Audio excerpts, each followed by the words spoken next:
Taufik Nugroho selaku Ketua Lembaga Bantuan Hukum Pimpinan Pusat Muhammadiyah mendesak pemerintah untuk menyelesaikan permasalahan judi online atau judol dengan memberantas para bandar.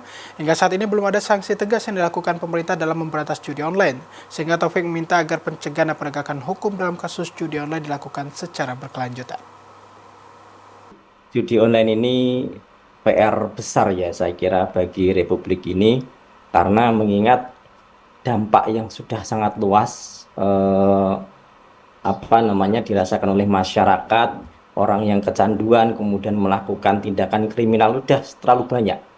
Sehingga saya kira pemerintah harus segera melakukan tindakan yang tegas, kemudian strategis dan masif yang kemudian berdampak signifikan di dalam pemberantasan judi online ini. Kalau kemudian kita lihat sejarah ya, judi online ini kan sudah ada sejak zaman Nabi. Bahkan di dalam Al-Quran disampaikan bahwa khomer, judi, mengundi nasib itu haram karena perbuatan setan. Maka kalau kita tahu bahwa itu sudah sejak dulu, maka bisa kita bayangkan betapa kemudian itu akan terus ada. Sama seperti prostitusi, mohon maaf ya, judi, itu akan menjadi penyakit masyarakat yang akan terus ada.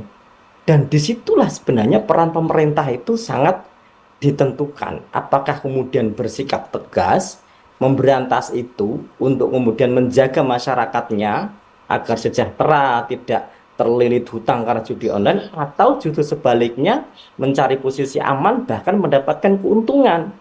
Karena kalau tadi Mbak Narina sampaikan, dalam tahun ini saja 190 triliun. Kalau dihitung bertahun-tahun sebelumnya berapa banyak dana yang kemudian terkumpulkan. Saya sebagai praktisi hukum cukup memahami betapa kemudian bisnis-bisnis hitam, ya, judi, miras, itu ketika mengalokasikan anggaran sampai 70% itu masih oke, Pak. Artinya bisa dibayangkan kalau 190 triliun disisihkan setengah, nggak usah 70%, 50% aja, katakan 100 triliun untuk pengamanan, itu aman itu persoalan, Mbak. Siapa yang nggak tergiur dengan uang sebesar itu? Artinya ini PR sangat besar. Kalau kemudian pemerintah dalam hal ini aparat kepolisian, kejaksaan, kemudian Mahkamah Agung dengan jajaran pengadilannya tidak mempunyai integritas yang kuat, godaan ini akan sangat besar sekali. Betapa kemudian pembisnis judi online itu tahu keuntungannya, berapa rupiah yang akan mereka dapatkan kalau kemudian menyisihkan.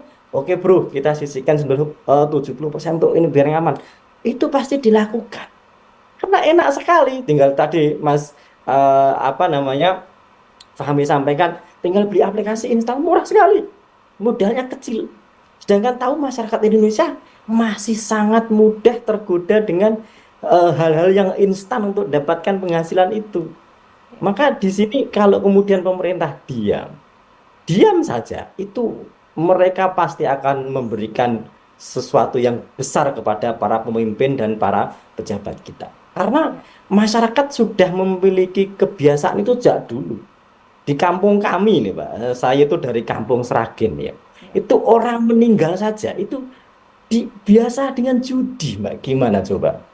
Jadi orang meninggal bukan hajatan orang pesta, orang meninggal katanya supaya nggak ngantuk membantu keluarga untuk cagak lek bahasa Jawanya itu judi. Artinya itu kan sudah menjadi tradisi kebiasaan yang turun-temurun. Kalau kemudian ini dimanfaatkan oleh komoditas besar bisnis judi online, betapa kemudian mereka mudah sekali tinggal panen, bikin aplikasi, sekarang transfer mudah, internet sudah sampai ke kampung-kampung, itu menjadi tantangan untuk pemerintah kita. Kemudian bagaimana bahwa ini kalau pemerintah tidak mengambil peran, ya hancur sudah negara kita.